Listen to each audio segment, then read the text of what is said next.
Admission of partner first sum. Dave and Choksey were the old partners, sharing ratio in 3:2. Fine. So balance sheet is given and 4 adjustments are given. Patel is the incoming partner. He brings capital 1,60,000 and goodwill 1,20,000. Now we need to pass journal entries. ना in admission of partner there are ledger भी हो सकता है, journal भी हो सकता है, लेकिन ये सब में हमें कहा है जर्नल एंट्रीज पास करने का। तो इनिशियली हमने जर्नल ही देखना है क्योंकि लेजर के पहले जर्नल ही होता है। Okay, so this sum includes journal entries plus 2 working note. Working note 1 sacrifice ratio, working note 2 to calculate profit और लॉस ऑन एडमिशन। जब भी नया पार्टनर इंक्लूड होता है, देखो ये जो पोजीशन है बिजनेस की, कैश इन हैंड 31,500 है, बिल रिसीबल 58,000 है। This position is before admitting of Patel. Patel के आने के पहले ये पोजीशन था।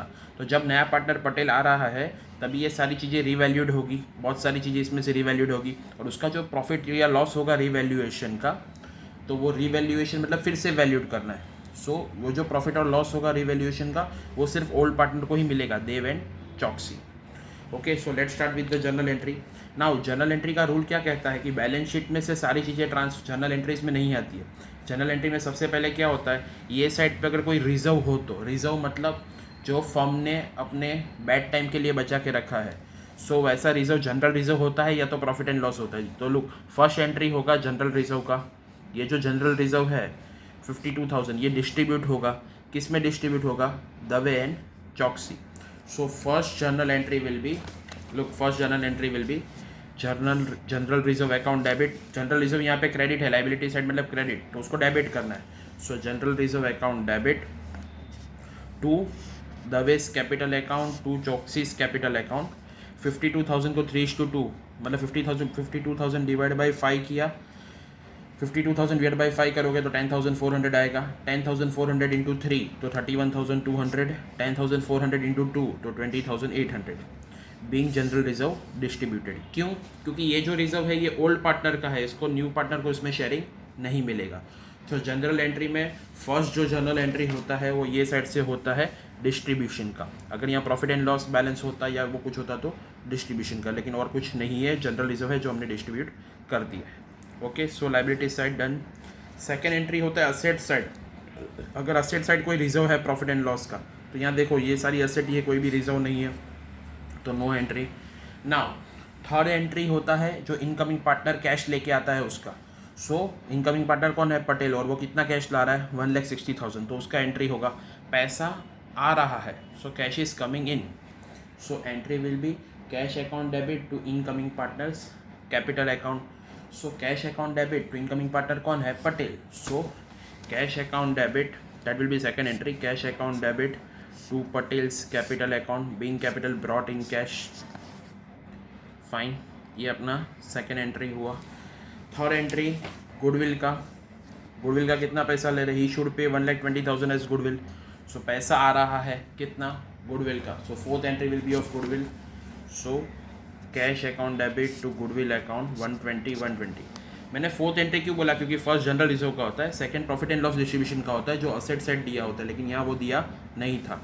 सो सेकंड एंट्री में नहीं आया हमारा। सो पहले जनरल रिजर्व डिस्ट्रीब्यूट, फिर जो कैपिटल का पैसा आया वो नाउ गुडविल का पैसा आया। So cash account debit to goodwill account 1,20,000 being goodwill brought. Now we know कि गुडविल डिस्ट्रीब्यूट करने के लिए हमें क्या चाहिए, सेक्रीफाइस रेशियो चाहिए, क्योंकि ये जो गुडविल का पैसा आ रहा है वो कौन लेंगे, ओल्ड पार्टनर लेंगे। तो इस पर हमें वर्किंग नोट 1 बनाना होगा, that is working note 1 calculation of sacrifice ratio. ये हमने पहले भी देखा है कैसे करते हैं। सो सेक्रीफाइस रेशियो 90% केस में वो सेम ही आता है जो ओल्ड रेशियो था। तो सेक्रीफाइस रेशियो क्या आया है, 3:2, तो 3:2 में गुडविल डिस्ट्रीब्यूट होगा। So goodwill account debit to Dave's capital account to Choksi's capital account, 1,20,000 का 3:2 में डिस्ट्रीब्यूशन हो गया। Okay, so till now 4 entries हुई। पहले जनरल रिजर्व डिस्ट्रीब्यूट हुआ, फिर कैपिटल का पैसा आया, गुडविल का पैसा आया, गुडविल का पैसा डिस्ट्रीब्यूट हो गया। Okay, so we have done till adjustment 1। Adjustment 1 हमारा पूरा हो गया है। Fine, remember journal entry ledger में ईच एंड एवरी इफेक्ट होगी। जर्नल में सिर्फ यहाँ से जनरल रिजर्व का एंट्री आता है और यहाँ से भी रिजर्व होगा उसी का एंट्री आता है, दूसरा किसी कोई का भी एंट्री जनरल एंट्री में नहीं होता। Okay, so we have done with first adjustment. Now second, stock is to be reduced by 10% and furniture is to be reduced by 20%. Now ये जो एडमिशन के टाइम हम लोग एक नया अकाउंट बनाते हैं profit and loss adjustment account, तो वो किसके लिए होता है? प्रॉफिट या लॉस मेजर करने के लिए. अगर लॉस हुआ तो profit and loss adjustment debit, profit हुआ तो profit and loss adjustment credit. तो भाई देखो स्टॉक कितना रिड्यूस हो रहा है 10% से. स्टॉक है कितना? 60,000. 60,000 का 10% कितना होगा? 6,000. So entry will be profit and loss adjustment account debit to stock account. Stock कम हो गया, so profit and loss adjustment account debit to stock account 6,000 being stock revalued. Similarly furniture भी आपको बोला है, फर्नीचर इज रिड्यूस बाय 20%. तो देखो 1,04,500 का 20%, वो 20% निकालोगे 1,04,500 का 20% अगर आप निकालोगे तो 20,900 आएगा, वो भी रिड्यूस हो रहा है. So profit and loss adjustment account debit to furniture account. Furniture क्यों क्रेडिट में है? क्योंकि फर्नीचर रिड्यूस हो रहा है. So profit and loss adjustment account debit to furniture account 20,900 being furniture revalued. So we have done till adjustment 2. Now adjustment 3, RDD is to be provided at 5% on debtor. Now RDD क्या होता है? Reserve for doubtful debts. मतलब हमें ऐसा लगता है कि debtors में से उतना पैसा नहीं आएगा. डेटर्स मतलब ऐसे लोगों का लिस्ट है जिनसे पैसा लेना है. तो लोग डेटर्स कितना है? 88,000. सो 88,000 का 5% will be 4,400. So profit and loss adjustment account debit to debtors account 4,400. ये लॉस हुआ नहीं है लेकिन हमें ऐसा लग रहा है कि ये लॉस होगा. Okay fine. So we have done till adjustment 3. Now adjustment 4, land and buildings are to be appreciated by 20%. Land and building का इंक्रीज हो रहा है, सो हमें बेनिफिट हुआ. हमें बेनिफिट होगा तो profit and loss adjustment account credit. So land and building 1,95,000 का है, उसका 20% निकालोगे तो 39,000 होगा. So land and building account debit to profit and loss adjustment account 39,000. Okay, now we have done with all 4 adjustment. लेकिन अभी हमें एक लास्ट फाइनल एंट्री करना है कि ये जो है इसमें हमें लॉस हुआ रिवैल्यूएशन में कि प्रॉफिट हुआ. तो उसके लिए हमें वर्किंग नोट 2 बनाना पड़ेगा, प्रॉफिट एंड लॉस एडजस्टमेंट. तो look, this is working note 2. Working note 2 profit and loss adjustment account. Particulars amount.